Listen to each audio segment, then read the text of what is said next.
Friday. Good afternoon, Brian. Welcome to Nonstop Rock Talk. It is really great to have you on the show. I want to start off by saying that I've been a fan going back to the Pride and Glory days. Yeah. No, thank you. Cool. Appreciate it. I've actually had the privilege of seeing you a couple times. I saw you with Slash's Snake Pit way back in the 90s in Toronto at the Warehouse, and a few years back with Whitesnake. And it's always awesome to watch you play. So I'm a fan.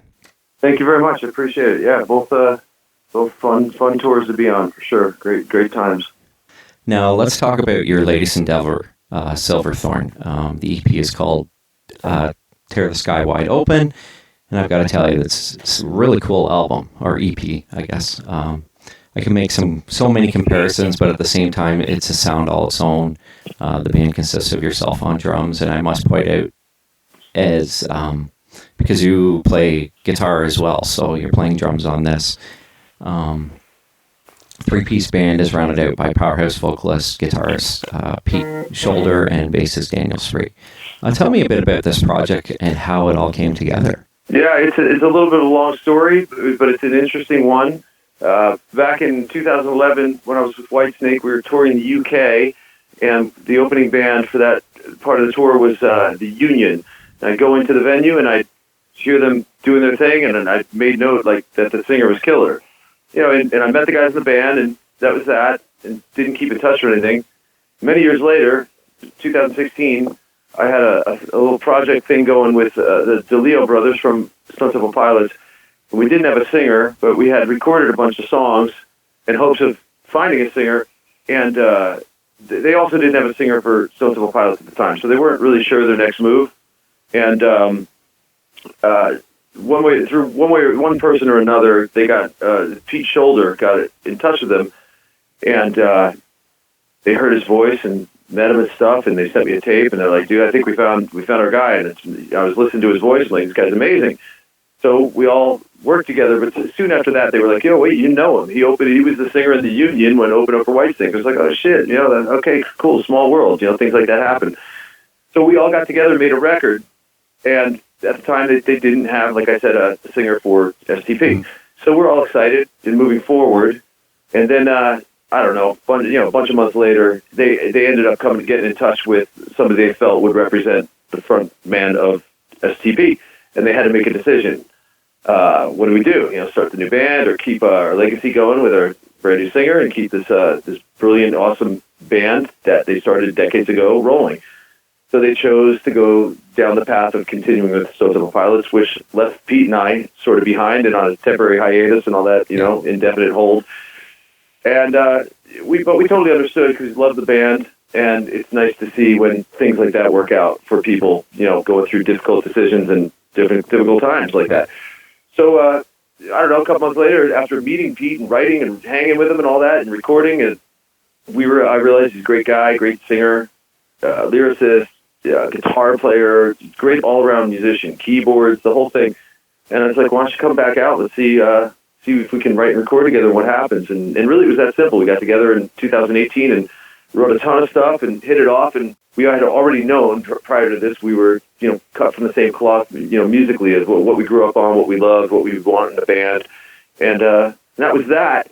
2018 sort of went by because we got involved with some managers that we thought were going to get some stuff done, and ultimately it just didn't happen. 2019, we signed up with Golden Robot and got everything together in the spring. And then the first single came out the end of the summer last year, and then a couple months later, the second single, and now the EP's out. And last spring, when we were putting all this together, I contacted Daniel Spree, and he was a bass player that's a good buddy of mine, a great player, and also I knew he was kind of coming from the same angles of what he grew up on and loved musically, and played him the stuff, and he's like, "Oh, this is cool, man, I want to do it." And that was it, So he didn't have to make a huge commitment at the time because all we were doing was getting photos and videos and artwork together. And but since then, we've jammed and done some shows, and he's a great fit. So here we are. Yeah, and that's what I was actually going to ask about Golden Robot, because they're an Australian label, I believe, right? Yeah. Yes, and there's a few other bands on them. Little Caesar, I think Skid Row just signed with them.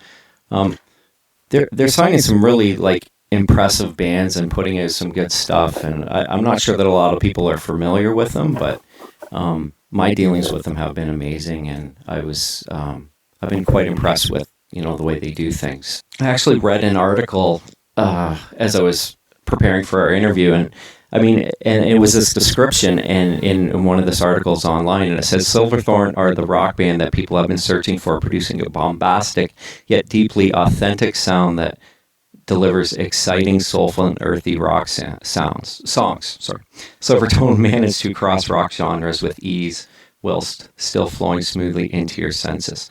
And I really thought, like, after listening to the EP, because I've listened to it a couple times, that kind of hit the nail on the head there. What has the reaction been in terms of? I know the single, there was like 20,000 hits or something on the first song. Yeah, there was just a nice, healthy amount of views or listens in the first 24 hours, which was cool because we're a brand new band and nobody knows anything. So yeah, that was a nice little footnote at the time. It was nice to have it, listened to so much. That was cool. Yeah, and it's that was "Tear the Sky Wide Open," I believe, was the first song that was released. Yeah, the first single. Yeah, that's a killer song.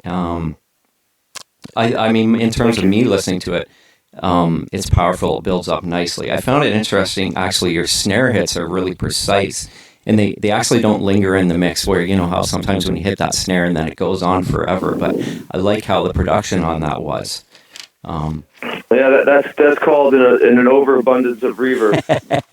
It sounds killer, man. And then the bass notes actually sound like they're hitting with the snare. It's really cool. Like I listened to it a couple times, and then I kind of focused on that, and I was like, oh, that's cool. Well, that's I would hope they are, because we're all trying to groove together and play the correct rhythms together, so they better hit at the same time.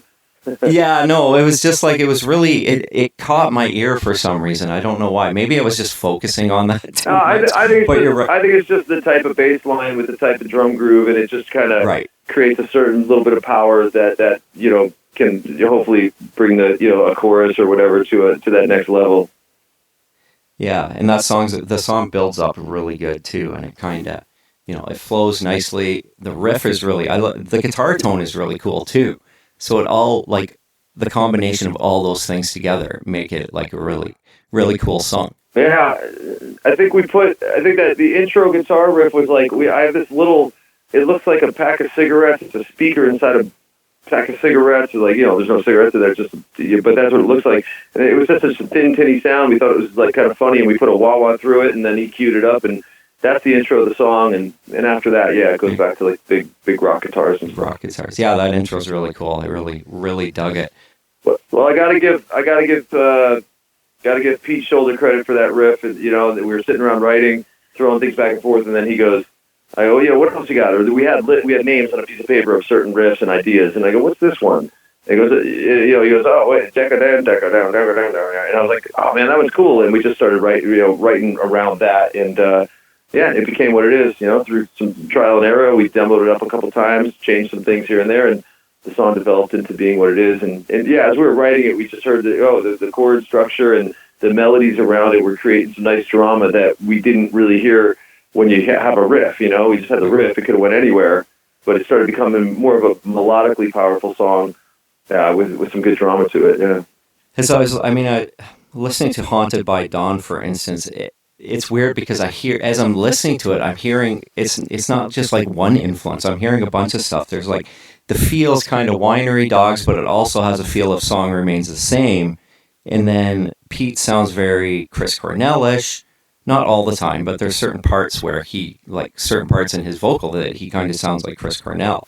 And then your drumming as well, like, has that John Bonham feel to it, and it's just an amalgamation of all this stuff, but it's not. It doesn't mislead you to think that you guys are cloning somebody, you know what I mean? I mean, there's certain bands that, you know what I mean? Yeah. I'm not really, I don't know about the other bands you mentioned. I do know exactly where, I know exactly why we did what we did, and we did it on purpose. And the groove is fully ripped off from Achilles' Last Stand and Barracuda, two of my favorite drum tracks, two of my favorite drummers, Michael DeRosier from Heart and John Bonham. And it was I had little intro, the verse chord progression. I had that whole little thing for a long, long, long time, but I never used it because to me it was very Achilles' Last Stand. But in talking to Pete and showing it to him, he was like, "That's pretty cool." I go, "Well, why don't we just go for something like that, because you don't hear it that much, and there's songs like Achilles I Stand and Barracuda are so amazing. I absolutely love them. Why don't we do our own little version of that kind of vibe? Just like I guess in the same way that when Nirvana came out with Smells Like Teen Spirit, we went with those kind of vibes, and like I said, when Smells Like Teen Spirit came out, everybody had songs that kind of went dan dan dan dan and that Offspring came out. The first thing was just like the same rhythm, and you heard a lot of that. So I was like, well, hey, you don't hear this type of rhythm and this song style that much. Let's go for it. I know Pete's going to sing his own thing and sound his own way, but yeah, it was just a fun little experiment, and it ended up coming out really cool. When Pete started singing the melodies over the chorus, I was like, man, this is getting more exciting. Then it just developed. But people have been giving us some nice feedback about that song, but yeah, it definitely comes from those things I mentioned for sure. Black River Rising, it's a totally different vibe. It's almost got like a Black Sabbath feel to it, but it doesn't sound like Sabbath. But then Pete's vocal is almost Paul Rogers like. And I make those comparisons. Yeah. No, you kind of nailed it on the head. I had the riff, and it was kind of a sludgy, bluesy riff, and we both thought it spoke to us, and we thought that kind of slow groove was real cool, and then I was like, I don't know what he's going to sing, but I can't wait, because whenever we start writing music, there's we'll do a little demo up, and Pete will just take it alone and just start doing his thing over it. But I do specifically remember when he started humming the melody. Started it out, I was like, okay, and then he hit the second half of the melody, and I was like, that's the perfect note. Like, you just, like, that little pattern you just created is great. Go with that. Whatever you're doing, go with it. And then we got to the chorus, and we're like, let's just, basically take the riff, and it's a 2-chord riff for the most part. Let's just make it big and powerful and simple, and kind of follow the chord rhythm with vocals, and just go up a little higher and dig in a bit more. Yeah, but we really were happy with that song because it has a vibe and a mood and a production style that you don't hear so much of, these days, and we're fans of that kind of stuff a lot, Yeah, and I agree with you, and that's what caught me is the fact that it's got that 70s type of thing, and then it also could go like 90s at the same time. And you're right, you hardly hear anybody sounding like that anymore. So that really... Yeah, I mean, we were definitely, okay, it's kind of got a sludgy-ish Sabbathy thing, maybe a little, whatever, Alice Chasey, whatever, which is coming from Sabbath thing. And then we were hearing some free, some of that definitely older, Trower, a little Robin Trower going on, and but like the cool thing is when you got a singer as good as Pete Shoulder, you just let him do his thing, and it's just going to stand out. He's just one of those guys that has it's built in, and it's such a joy to write with him because we're on the same page. We love so many different things musically, and we all both agree. As much as I love AC/DC, I absolutely love them. You know what you're getting with AC/DC. Right. In many ways, and that's what makes them amazing because they keep delivering amazing stuff. But we just want to be one of the bands where every song has its own little world around it, and hopefully it just stands out. Like to me, when I listen to Zeppelin, they might have a few songs in this vein and a few songs in that, but everything has its own groove. And everything has a little bit of funk around it. Like everything's kind of funky and there's so much variation throughout a record, that I absolutely love, and I think just makes them stand out. Just one of the biggest bands in the world ever. Yeah. And I like. It's nice to. I mean, that's where we kind of probably model ourselves after mostly, just being able to have a variety. And hey, if we do one song that's a little poppier, but we've got kind of crazy, gritty guitars, that's just I don't know. We have like everybody, have tons of influences going on all at once, and. For one song, these 10 influences might be going on, and for this song, it might be these other 10 different ones. Yeah, and I think with a singer like Pete, it gives you that you're able to be versatile that way, because he does, like, his voice on different songs sounds different, which I think is truly amazing. Man, wait to hear the new stuff, because we already have a bunch of stuff recorded for the LP, and it's. Actually, I mean, it all sounds nothing like the EP. I mean, stylistically, Production-wise, yes, it's similar because it's the same guys playing music together and playing the instruments, but just songwriting-wise, one's faster and more aggressive than anything we've done, and one's completely more swampy and bluesy and acoustic than anything we've done, and another one is I can't wait. We're trying to figure out when we get together again and keep recording because it's always like, to me, like I said to some other people recently, it's when I think about it, it's like a vacation when I know we're setting aside time to be creative and musical together, and that's that fills up my day. It really is like a vacation. I'm not really a big vacation guy at all. To me, a vacation is when I don't have to run errands, when I'm not having to, be sort of a higher gun and, do this and that and this and that and be a drummer for whomever. When I get to sit in a room alone and be creative and that's to me, this is the most exciting thing about having a band come out. And I don't necessarily care about, it's like, I don't expect anything, miraculous to happen in a short period of time. I know it's hard work, but it's just exciting as it is for any musician. When you're alone in a room, you write and record, nobody's heard it yet, you're excited by it, you really don't know anybody's going to think, but now it's out there, we're hearing some great feedback, and there's been a lot of great reviews, and it's really nice to read the comments and see what people are thinking, because it is the most exciting period. It's this brand new thing that nobody's heard, and it just keeps you keeps you inspired to want to keep pushing this and make it, become your full-time vacation and your full-time gig, and hopefully it sustains itself so you can, keep it rolling. Right. Has there been much radio play? I don't listen to the radio a whole lot. I don't even know what you call radio play anymore. Exactly. So I would honestly say I don't know. I would think that includes anybody that is sitting on some kind of device that plays music from somewhere else. Yeah. And that's pretty much radio play, isn't it? If you go on YouTube and click the video, I guess that, I consider that getting played from somewhere else and not necessarily a radio station, but I really don't know. And I don't know how super important radio is these days, but I also can't say that it's not important at all, because if songs played on radio everywhere, it's charting, that's important, But it's more if somebody plays it for their friend and their friend plays it and shares it on social media and other people hear it, that's all. Word spreads. I just want the word to spread. Yes, exactly. Well, you guys are. I'm assuming you're going to go out on tour with us with the EP and play stuff off the new LP, probably.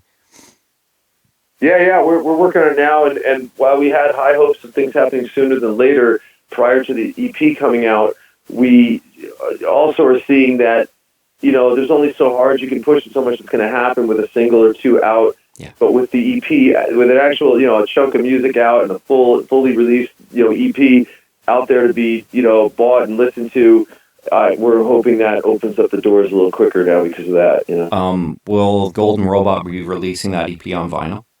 I don't know yet. That's something we were talking about, and I think a lot of it had to do with, being brand new and it only being an EP, just getting a reaction, Mm-hmm. Because, hey, at any point in time you go, hey, what do you think about doing releasing 100 LPs, limited release, limited 100 EP LPs or whatever, vinyl, 100 vinyl, 100 EP. How do I say the phrase, man? 100 EPs made in vinyl, Right. Yeah, that'd be cool. It's definitely something. I'm not like one of the new, like, hey, I love my vinyl, but some people are, and I know it's like kind of a cool thing, but so if there's a desire for it, or out there, why not? Yeah, I mean, I'm pretty much vinyl. Back to vinyl. I was CD, but I'm back to vinyl, and I pretty much. What do you do with your vinyl when you get in your car and you want to crank it? I can't. I have to put it on my. Exactly. I have to. You hope for a download with the vinyl, and then you can put it on your phone. That's the only problem. Hey, I grew up with vinyl. I absolutely loved it in the 70s as a kid. My dad had his ass kicking stereo in the living room, and I had my crappy stereo in my bedroom, and he had his cool records, and I had my Kiss records, and I love it. I loved it, but I also got way into cassette because you could dub cassettes. You have a double cassette player and all that, the tape trading and all that kind of stuff.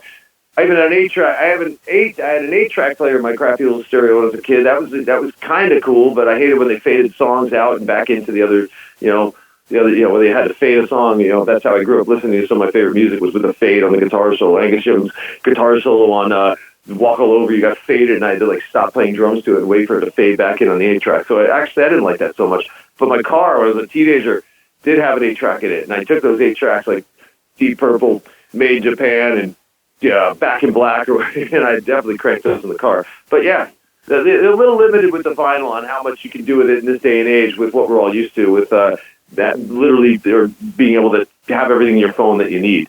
You can be cranking your favorite tunes while you're replying to emails, while you're doing business, while you're checking the weather in whatever country. Exactly. And I mean, I primarily, obviously, if I'm sitting in my living room, I've got vinyl on. It's more or less. But if I'm in the car, it's obviously it's everything going. Vinyl's an experience now. It's like an experience. It's like, okay, it's time to sit down and enjoy a record, which it's cool. And if I woke up one day and said, I'm going to go buy a record player and I'm going to get my records, because I did actually, this got nothing to do with anything, but, we're talking vinyl, which really we don't have to talk that much about. But I had my mom in Jersey, send a whole bunch of my records out to one of my daughters who we got a turntable for, and it was cool there. So I have 20, 30 records for her sitting in her room. And yeah, so if I did that, I'd probably enjoy it. Like, oh, cool, I got my record player out, my little area where I got to sit down and crank a record and stare at the LP cover and or put the headphones on. It's all cool, man. I have great memories of sitting there the first time you get Van Halen 2 and you crank the headphones and you're just sitting there looking at the record and the awesome logo and the cool pictures and going, man, I hope someday I can be in a band like that.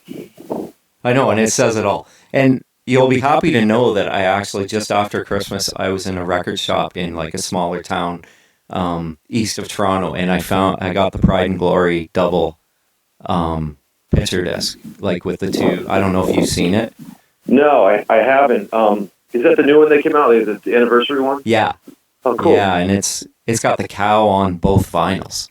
All right. It's I was actually just playing it before we spoke, and it's cool. It's cool. It's weird to see a cow on a vinyl, though. I have to admit. Yeah, maybe someday I'll get a copy of that and grab a turntable and crank it up.